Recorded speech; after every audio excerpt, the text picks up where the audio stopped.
انا بناشد اولاد بلدي الرياضيين في لعبة جديدة نزلت كده كده، ما شفتش زيها، واتمنى ان الكل يتفرج عليها ويخليها عنده او يشوفها ويتابعها.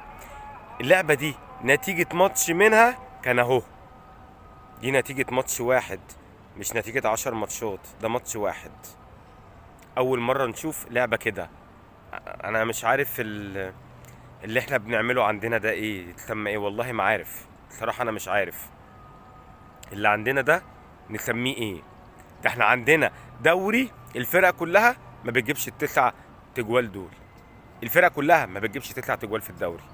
عندنا هداف الدوري بيطلع هداف مثلا ب7 تجوان الدوري كله مثلا. ده انا خايف الناس دي تعرف ان احنا بنحاول نلعب اللعبة دي او بنمارسها، والله خايف. اوعوا حد يقول لهم ان احنا بنحاول نقلدهم او نلعب حاجة شبههم او بنعمل حاجة شبههم، لحسن دول لو شافونا بنعمل الحاجات دي مش عايز اقول لكم هيعملوا فينا ايه.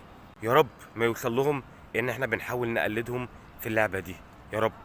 لحسن الواحد بيتفرج هناك، بيجي يتفرج هنا عينيه بتحول يحس ان هو شايف حاجه غلط، او عينيه بتهنج، تلاقيه عامل كده على طول، كده الخط عامل كده، مش فاهم ايه اللي بيحصل، مع ان هي اللعبه. بس سبحان الله تلاقي عينك كده تحول، عمليه تحول، مش عارف انت بتعمل ايه. هناك عينيك رايحه جايه رايحه جايه، تيجي هنا تلاقي نفسك محول.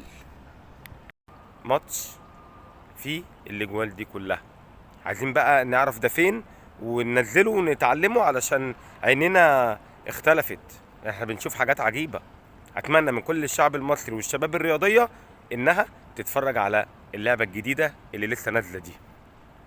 سلام.